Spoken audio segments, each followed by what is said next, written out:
ചിത്രത്തിൽ കാണിച്ചിരിക്കുന്നത് പോലെ നമുക്ക് വ്യത്യസ്ത വലുപ്പത്തിലുള്ള രണ്ട് ത്രികോണങ്ങൾ പരിഗണിക്കാം. ത്രികോണം എ ബി സിയും ത്രികോണം പി ക്യു ആറും. എ ബി സിയിൽ എ ബി എന്ന വശം 8 സെന്റിമീറ്ററും ബി സി എന്ന വശം 12 സെന്റിമീറ്ററും അവയ്ക്കിടയിലുള്ള കോൺ 30 ഡിഗ്രിയും. പി ക്യു ആറിൽ പി ക്യു 6 സെന്റിമീറ്ററും ക്യു ആർ 9 സെന്റിമീറ്ററും അവയ്ക്കിടയിലുള്ള കോൺ 30 ഡിഗ്രിയും.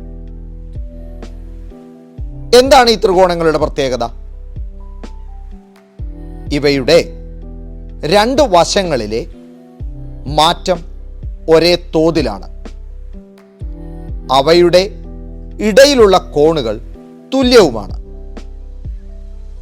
എങ്കിൽ മൂന്നാം വശത്തിലെ മാറ്റവും ഇതേ തോതിലായിരിക്കുമോ? കൂടാതെ മറ്റു രണ്ട് കോണുകളും തുല്യമായിരിക്കുമോ? നമുക്കൊന്ന് നോക്കാം.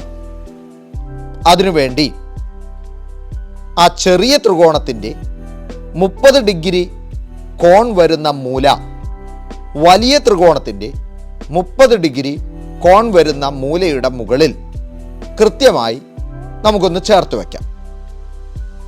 അപ്പോൾ താഴെ കാണുന്നത് പോലെ ഒരു ചിത്രം ലഭിക്കുന്നില്ലേ? വലിയ ത്രികോണത്തിൻ്റെ ഉള്ളിൽ മുകളിലെ വശത്തിനോടും താഴത്തെ വശത്തിനോടും ചേർന്നിരിക്കത്തക്ക മട്ടിൽ ഒരു ചെറിയ ത്രികോണത്തിൻ്റെ ചിത്രം. ഇനി ഈ ചിത്രത്തിൽ നിന്നും ചില അളവുകൾ നമുക്ക് കണ്ടെത്താൻ ശ്രമിക്കാം. ഈ ചിത്രത്തിലെ ആർ സി എന്ന് പറയുന്ന നീളം എത്രയായിരിക്കും? 12 സെന്റിമീറ്ററിൽ നിന്നും 9 സെന്റിമീറ്റർ കുറച്ചാൽ കിട്ടുന്ന 3 സെന്റിമീറ്റർ.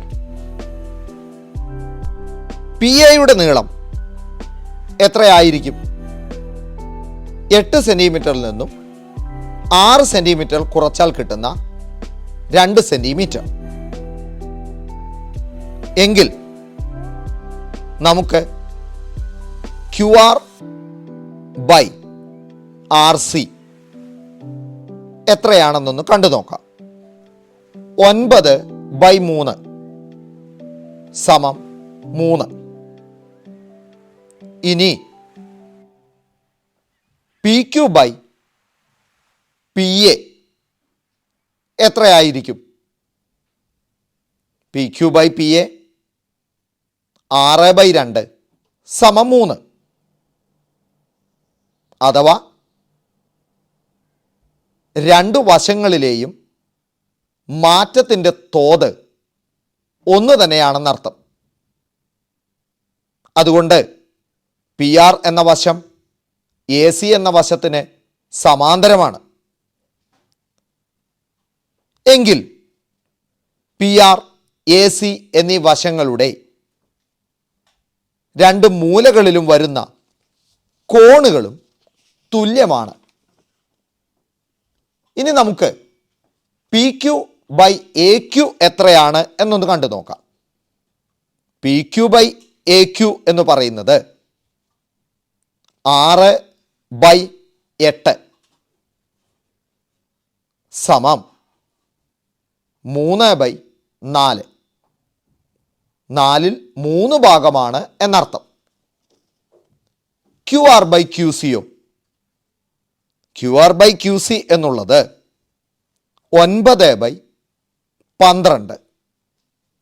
അതും 4ൽ 3 ഭാഗമാണ് എന്നർത്ഥം. എങ്കിൽ P R by A C എത്രയായിരിക്കും?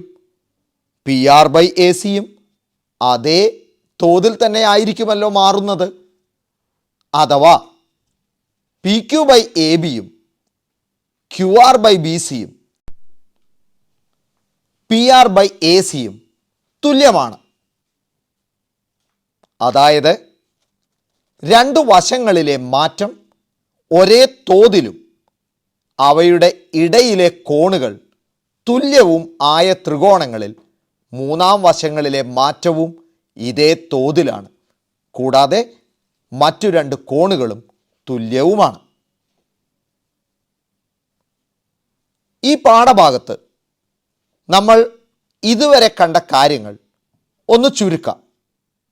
രണ്ട് ത്രികോണങ്ങൾ തമ്മിൽ താഴെ പറയുന്ന ഏതെങ്കിലും ഒരു ബന്ധമുണ്ടെങ്കിൽ മറ്റു രണ്ട് ബന്ധങ്ങളും ഉണ്ടാകും. ഒന്ന്, ഒരേ കോണുകളാകുക. രണ്ട്, വശങ്ങളിലെല്ലാം മാറ്റം ഒരേ തോതിലാകുക.